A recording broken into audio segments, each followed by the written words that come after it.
Tuhan sertamu.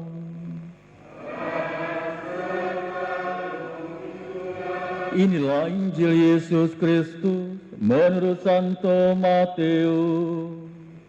Dimuliakanlah Tuhan. Sekali peristiwa, Yesus berkata kepada imam-imam kepala dan tua-tua bangsa Yahudi, "Bagaimana pendapatmu? Ada orang mempunyai 2 anak laki-laki. Ia pergi kepada yang sulung dan berkata, 'Anakku, pergilah bekerja di kebun anggur hari ini.' Jawab anak itu, 'Baik, Bapa.' Tetapi ia tidak pergi. Lalu orang itu pergi kepada anak yang kedua dan berkata demikian juga. Dan anak itu menjawab, 'Tidak mau.' Tetapi kemudian ia menyesal lalu pergi juga. Siapakah di antara kedua orang anak itu yang melakukan kehendak ayahnya?" Jawab mereka, "Yang terakhir." Maka berkatalah Yesus kepada mereka, "Aku berkata kepadamu, sesungguhnya pemungut-pemungut cukai dan para pelacur akan mendahului kamu masuk ke dalam kerajaan Allah. Sebab Yohanes datang untuk menunjukkan jalan kebenaran kepadamu, dan kamu tidak percaya kepadanya. Tetapi pemungut-pemungut cukai dan para pelacur percaya kepadanya. Dan meskipun melihatnya, kamu tetap tidak menyesal, dan kamu tidak juga percaya kepadanya." Berbahagialah kita yang mendengarkan sabda Tuhan dan tekun melaksanakannya. Sabda-Mu adalah jalan, kebenaran dan hidup kami.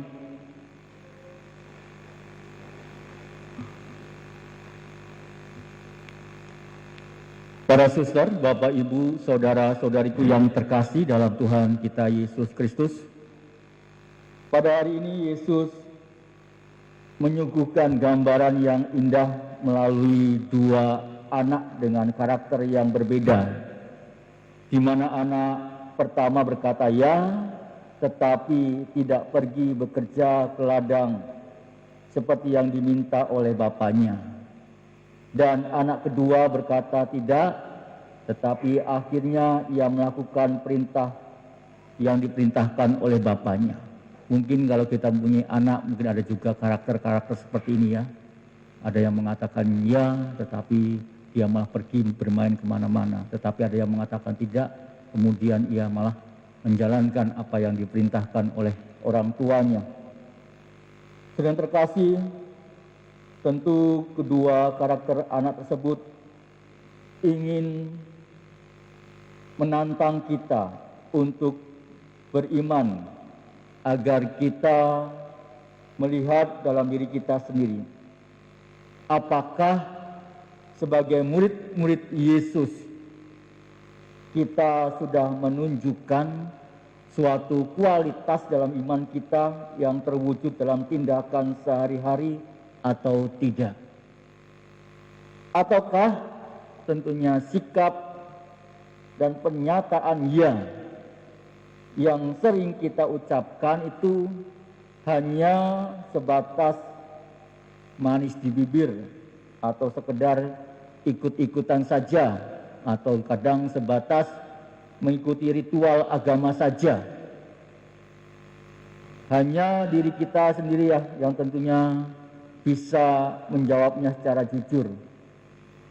Kalau kita melihat dalam bacaan yang pertama dalam Nabi Yeskiel, melalui bacaan pertama hari ini menunjukkan kepada kita bahwa tentunya ternyata perbuatan kitalah yang pada akhirnya yang menentukan nasib kita. Kalau orang benar, dalam hidup kita benar, tetapi berbalik dari kebenarannya dan juga akhirnya melakukan kecurangan sehingga ia mati, ia juga harus mati karena kecurangan yang dilakukannya. Sebaliknya, kalau dalam diri kita ini mengalami dalam diri kita ada kefasikan, ada kedosaan yang dilakukan dan ia melakukan keadilan, berubah dalam melakukan keadilan, melakukan perbuatan-perbuatan baik, melakukan kebenaran, tentunya ia akan mengalami penyelamatan dalam hidupnya. Tentu dari sabda Tuhan hari ini jelas kita ketahui bahwa tentu tindakan kitalah yang menentukan, karena kita kelak bukan kata-kata manis atau hanya sekedar mengikuti ritual agama saja. Bukan berarti ritus agama itu tidak penting, sangat penting. Hanya saja yang mau diminta dari kita juga lebih dari itu adalah menyelaraskan antara apa yang kita imani ini dengan apa yang kita lakukan dalam hidup kita sehari-hari, dalam tindakan kita, dalam hidup beriman kita. Itulah yang tentunya harus kita jawab dalam hidup kita, dalam hidup beriman kita. Dan untuk dapat melakukannya tentunya secara konsisten kita hendaknya melakukan pertobatan yang terus-menerus dalam diri kita.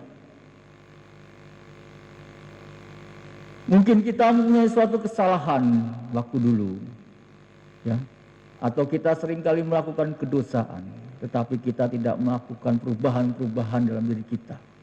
Tentu itulah percuma kita menjadi orang Katolik.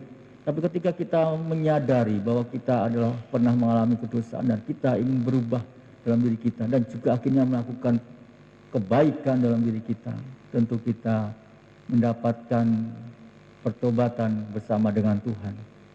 Tentu kadang susah ya, padahal orang itu sudah berbuat baik dalam hidupnya.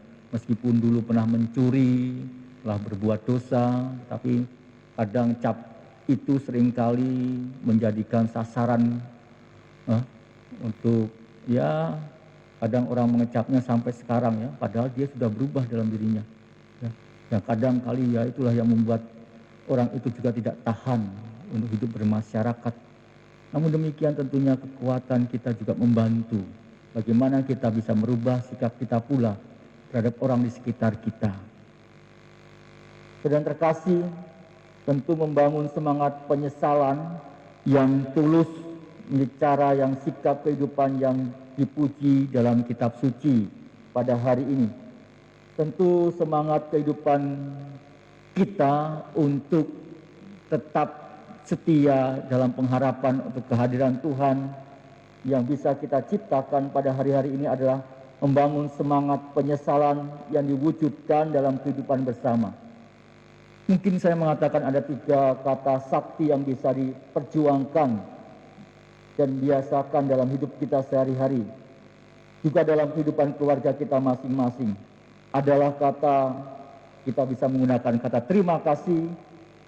Yang kedua kata maaf. Yang ketiga adalah kata tolong.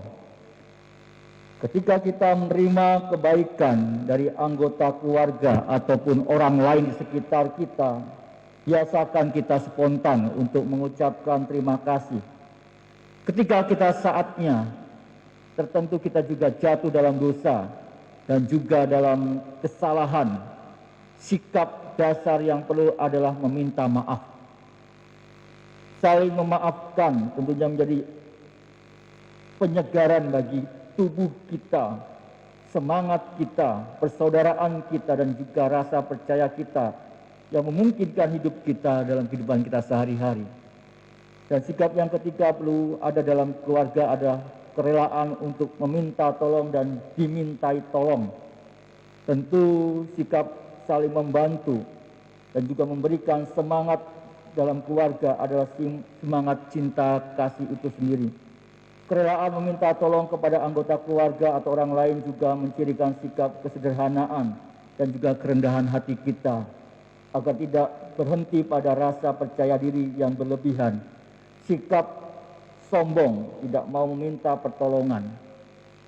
Baiklah kita menjadi pendengar yang baik dan juga menjadi pelaksana firman Tuhan dalam diri kita, yang menjadi dalam diri kita semangat kasih itu sendiri. Oleh karena itu, marilah kita mohon kepada Tuhan agar kita dimampukan juga. Kita tidak hanya mengatakan ya, tetapi juga kita menjalankan apa yang dikatakan Tuhan dalam hidup kita. Sehingga tentunya kita menjadikan bekal tidak hanya di dunia ini saja, tapi juga nanti ketika kita mengalami kematian hidup kita, kita telah menjadikan berkat bagi kita semua. Kemuliaan kepada Bapa dan Putra dan Roh Kudus,